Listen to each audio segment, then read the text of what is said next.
what you see for success today probably isn't what you're going to see in 10 years, certainly not in 20 or 30 years. So enjoy the journey, because as I hit those success hurdles, it was more fun to think about the journey and think about the memories and the friends I've made. Hi, everyone. Welcome to Heart Inspired, the show dedicated to highlighting individuals in their pursuit of authentic leadership. We peel back the layers to uncover the roadblocks we all face, explore the actions we can take, and how to persevere towards the best version of ourselves. It is my hope that you'll be inspired by their story and gain some insights to help you in your own journey. Glen Gardone has over 30 years' experience in the consumer packaged goods industry through a diverse mix of roles that have led his journey to becoming a successful entrepreneur. His goal is to spread his entrepreneurial knowledge so that as many people as possible have the opportunity to thrive in their passion. In today's episode, Glen and I will talk about what it means to be resilient in a time that many companies, especially food and hospitality, continue to recover. Glen's goal is to spread his entrepreneurial knowledge so that as many people as possible have the opportunity to thrive in their passion. Please welcome my guest, Glen Gardone. Welcome, Glen. How are you? I am great. I'm great. Thank you for having me. I really appreciate it. When we met, the first time I saw your bio and I saw that you are working for a company that had the word red, which is a favorite color of mine and also in my brand, and chocolate, I thought, well, I'm hooked. I don't care what you have to say. I was already intrigued. You being in the hospitality industry and the food part of things, it definitely was something that I wanted to tap into, because me coming from the travel hospitality side, I know through this pandemic and other times in the world throughout the years, we've had to deal with a lot of resilience, being able to pivot. And so for today, I want to turn it over to you and find out a little bit more about you first, your story and your history in consumer packaged goods, how you ended up where you are today in red chocolate, and how you've dealt with resilience. You know what? It's been a wild and crazy journey, I guess is the best way to put it. To give you a little background on me, I'm not one of those people that found their passion at 15 and set off to the journey.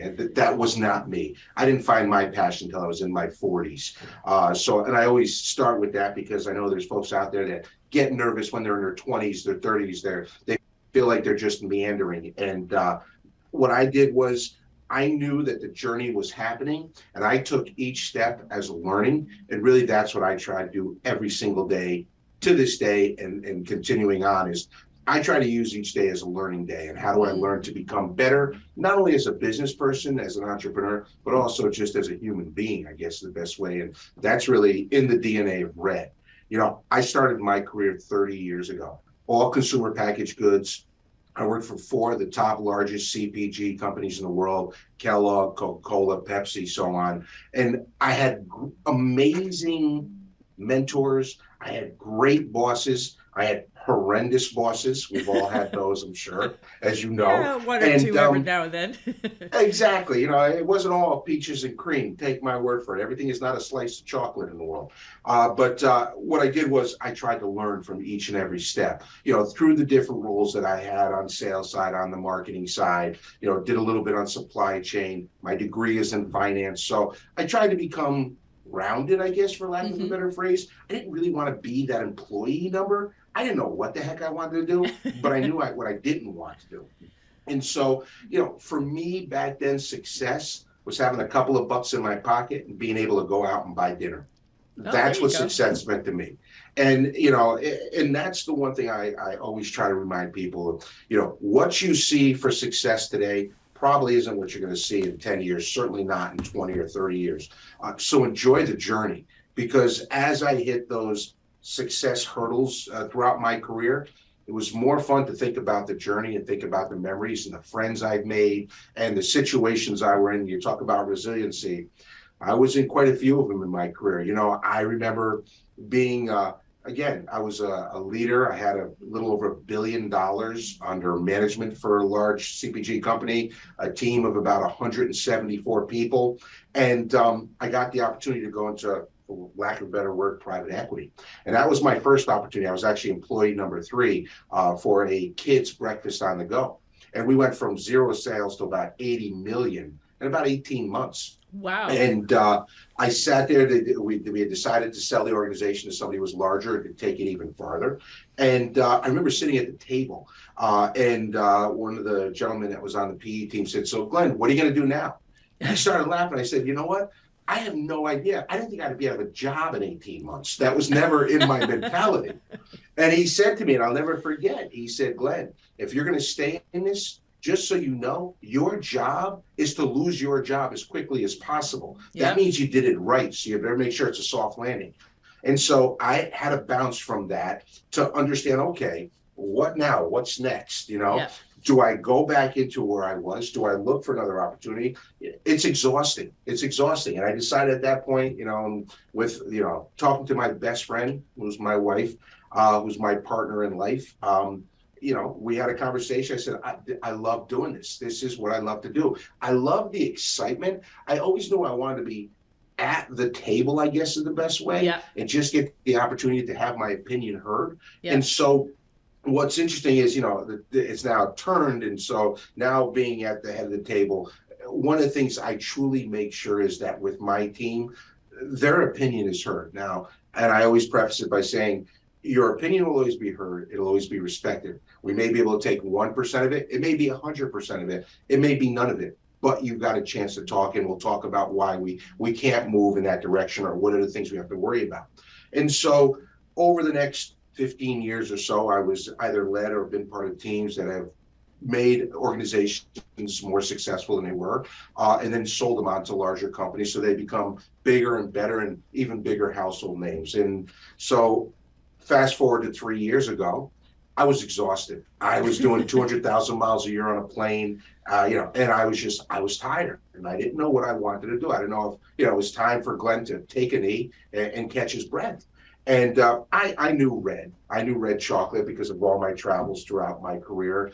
I didn't know the team. I didn't know the two families that own Red, but I knew the brand, very popular brand. Wasn't in the US. I was in about 20 countries at that time. And I actually got a phone call from one of the families who she ended up becoming my boss, which she's the best boss I've ever had. And I'll explain that in a bit.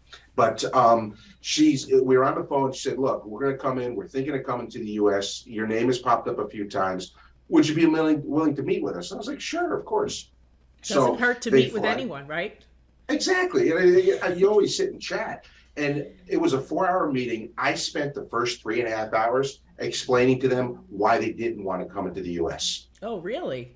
Yeah, because, in the U.S., when you talk about resiliency, everybody sees dollar signs thinking when they come into the U.S. because the American consumer, we love our products and we love buying a lot of it and we enjoy it. It's just, that's one thing that's really different about, the American consumer versus other consumers throughout the world. There are a lot of similarities, but that is a major difference. Yeah, and for the listeners at the end of today, about 3.5 hours, the listeners today, I just want to let them know that if you don't like chocolate, you might as well stop listening now. But we are chocolate lovers, right, Glenn? That's right. If you don't like chocolate, I need you to send me an email because we need to talk about it. That's right. That's right. You could convert them. Exactly. One at a time. And I'm one at a time. That's all we need. We want everybody to be an unapologetic chocoholic. It's that simple. I love the T-shirt. We have to get one of those. We'll get you one. This is probably one of our most popular T-shirts that we have here. Our marketing team does an incredible job. But at the end of 3.5 hours, she said, "So when do you want to join us?" And I laughed and I said, "You're either crazy or you know something I don't know. But either way, this could be fun." And I agreed. And we took 6 months to quote unquote Americanize the organization. Again, building the supply chain, understanding what we needed, building the marketing team, building the sales organization. Heck, even going down to redesigning the packaging, because of course the packaging was to European standards. I'll give you a simple example. Red is non-GMO. We use only non-GMO ingredients, and we didn't have it on the package. And so when I was talking to the team, I said, "Look, I'm going to change this. I want to put non-GMO on it." They're like, "Why? Everything's non-GMO in Europe." I'm like, "You're not in Europe anymore, Toto. Right. We're in the United States. And so, it was simple things like that. And then going on and looking at the packaging and making sure that we had the regulatory approvals, all the different pieces going through that process. And so we had everything set, the team in place, everything ready to go. We launch, and 4 months later, we go into a global pandemic. Oh my goodness. So that was January. No, that was December of 2019. Yep. Yeah. Right around the time when everybody's buying chocolate for something. Yes. And for February, you have Valentine's Day. Valentine's Day. And And then, then of March, course, the world shuts down. and then the world shut down and we've got Easter and Mother's Day. So, and it's funny, I knew a lot of organizations that tragically, sadly, weren't able to pull through it. And, I wasn't sure if we could. I, in my 30 years, have never been in anything even remotely close to this. And it's not as though, you're a $500 million, $1 billion, multi-billion dollar company and you could kind of work your way through it. We were a startup here in the United States. Yeah. And we were probably about 4 days into the pandemic. And of course, we had our retail partners. We're in about 15,000 store doors across the US. And my supply chain person, she's been with me for about 15 years. And she called and she said, Glenn, I need to go into the office. I said, well, hold on.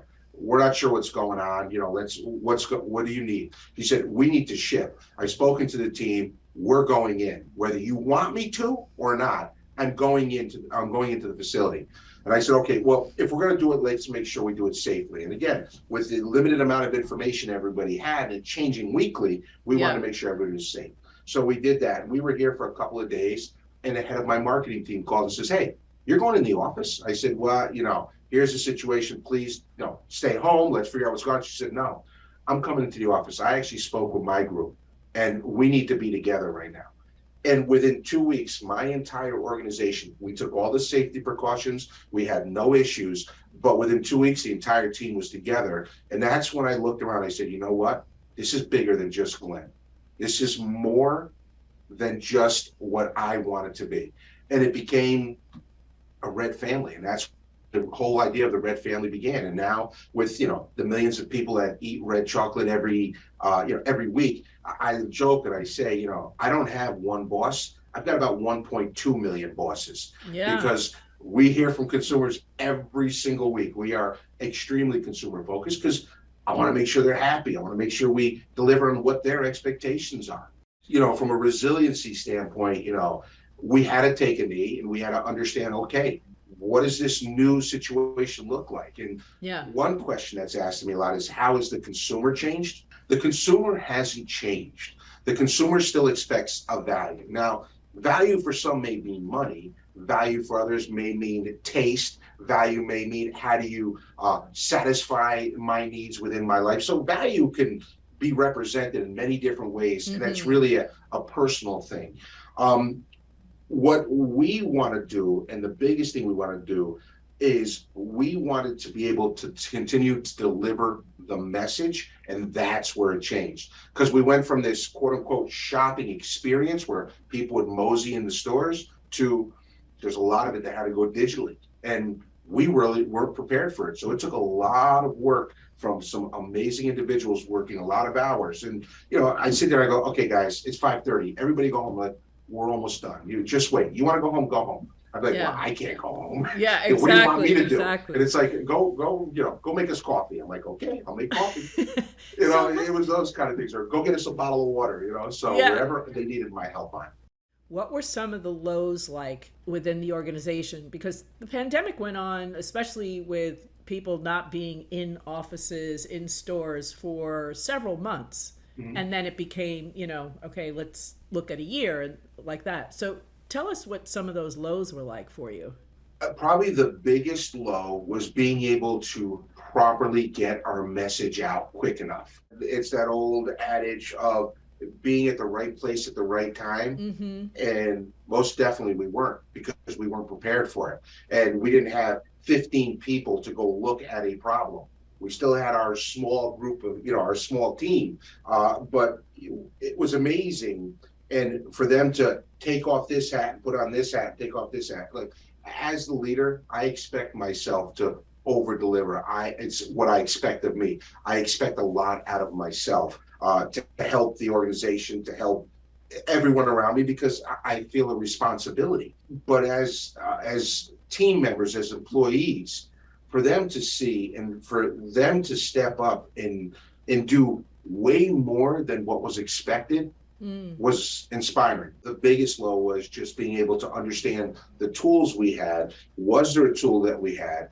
You know, again, startup versus large organization. Large organization talks about brand awareness. We're talking 18, 24, 36 months for brand awareness campaigns. And I tell people all the time, you know, whether you're a startup or a small organization or even mid-level organization, that timeline is down to about 3 to 5 months, because you need to make sure you have a healthy today so you have it tomorrow. Watching the team and helping the team and us, as I've said many times, punch through the mud, because, you know, you're surrounded, but you still have to move forward. Yeah.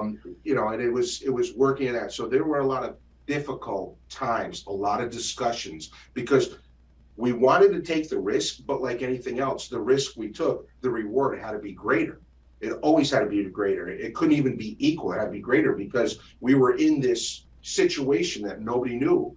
How long was it going to last? Was this going to be the new way we do things? So we had to look to make sure today was healthy, but also still build for tomorrow. One of the questions that I've asked other leaders, and I will ask you the same, years ago, and you've been in some pretty large firms, goal planning was 1 year, 3 year, 5 year, 10 year, what have you. And you mentioned it just now with the branding, that it used to be 18 months to what have you, and we have to shorten that time frame. Would you say that your time frame of your goal planning has changed dramatically because of the pandemic?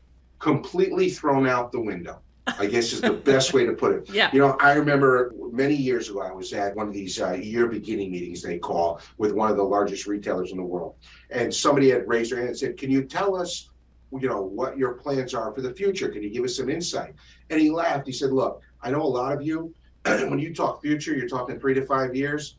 The way we plan out, we're out 20 years. So if you want to know what I'm going to do 5 years from now, you should have asked me 15 years ago. And my goodness. But again, being that organization, that's how I had to plan out. You know, we had our 12 and 24 month plans. And while I jokingly say threw them out the window, they were still important, because you still need to know what your end result will be. Right. But honestly, where it was 80% of our focus, it became 24% of it. The old 80-20 rule, it flipped on its head. And the 80% was based on, okay, what are we going to do over the next 12 months? How are we going to use the tools we have, and what tool do we need to make, or what is our understanding on the tools available to be able to get us to our ultimate goal? But it was a month to month to month. And it's definitely, I didn't want to become short-sighted. That was my biggest fear, because if you're only making decisions based on today, you'll never be prepared for tomorrow.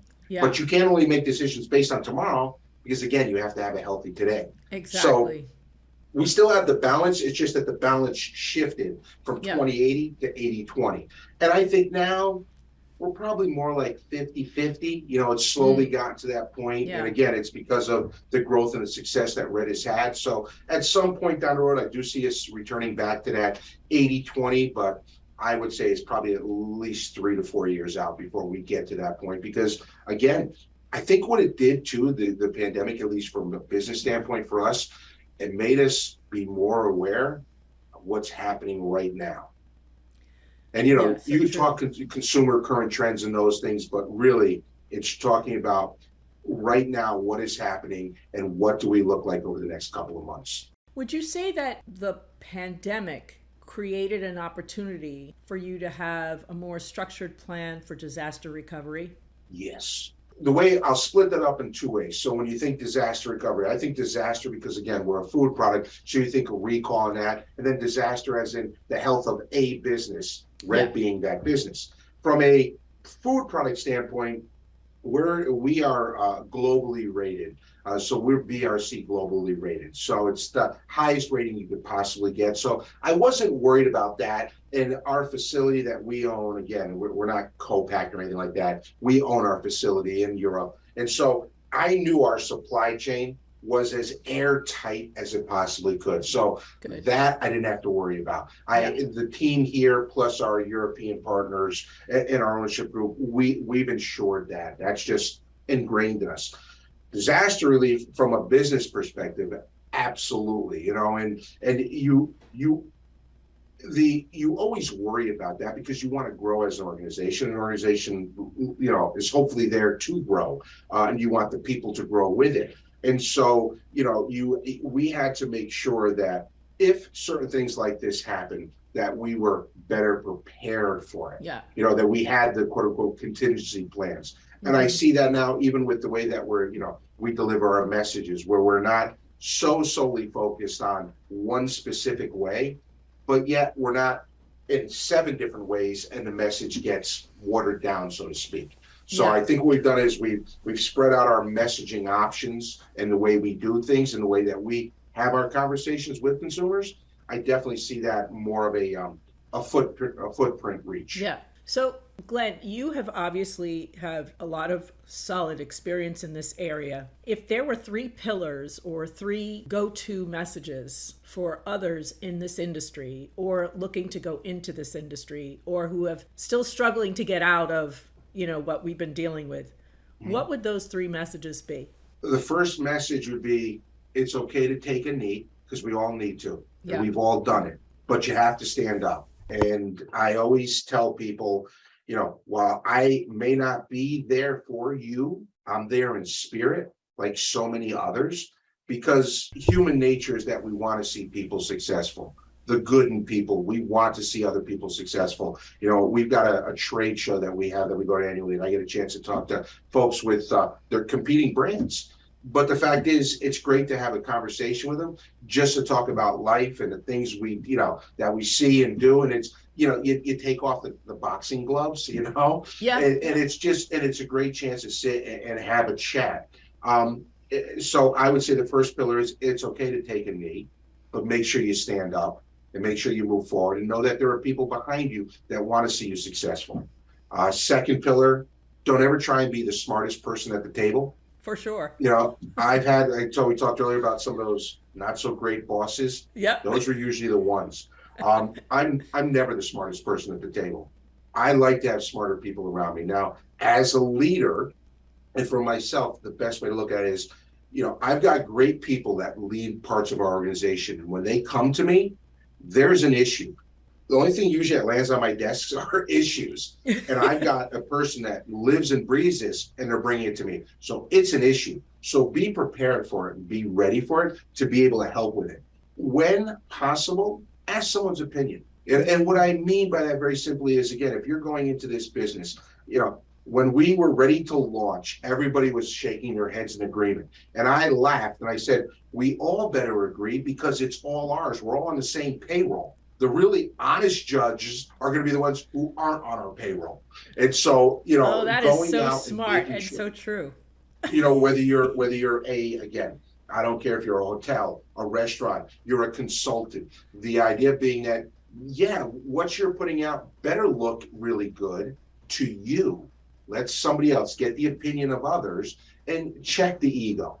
Yeah. You don't need to have that ego. If the ego is what's driving you in business, you will fail. I've seen amazing ideas fail because the person running it had no clue. They had that entrepreneur's ego. Yeah. And there's no room in business for ego. I'm a proud leader of Red. Red is like my kids. I walk into a grocery store, a convenience store, a drugstore, a club store, and I see Red on the shelf, brings a smile. Yeah. Brings a smile to my face. I bet it does. So I will say that it is delicious. That certainly helps. That certainly helps. Absolutely delicious. But that's what I would say. I would say from just a recap, take that knee. It's okay. Know there's people around you. Get advice from people and check your ego at the door. Don't be the smartest person at the table. What would an employee say about you, Glenn, as a leader? I can trust them. Oh, that's awesome. Last question for you before we wrap this up. Out of all the chocolate that Red makes, what is your favorite? Hands down, and I've got it here at my desk, blonde. The blonde. My blonde, hands down. We launched it in April. There's nothing like it in the world. We hold the global patent on it. By far, this was actually voted one of the most innovative products of this year from our industry trade show. If my favorite, my go-to, I love it. If I'm sitting down and relaxing, I'm going to do a dark chocolate with orange and almond with a little glass of red wine. Oh, I love And the it'll be a orange. dry Yeah. red. Yeah. Oh, okay. A good dry red. All right. So, Mhm. listeners, you heard that dark chocolate with orange and almond with a good glass of red wine. Or maybe bourbon, right? We talked about that before. If you're going to do bourbon, do the extra dark, man. Power to power. Oh, awesome. Well, Glenn, this has just been fantastic. First of all, I'm a big foodie, so talking about chocolate. And the most important thing we forgot to mention about this chocolate is that there is no sugar in it. So to learn more about that, you're going to have to go to the website. We'll have all of that information in the show notes. Again, Glenn, thank you so much for being here. All the best to you. Thanks again. Thank you. Thank you for having me. I appreciate it. Thank you again for listening. We'll be back soon with a brand new episode of the Heart Inspired podcast. Until then, I'm your host, Michelle Delgado. I welcome you to support the show by rating us on Apple, Spotify, or wherever you listen to your podcast. To learn more about HeartMetrics Consulting, book a strategy call by visiting the website at heartmetrics.com.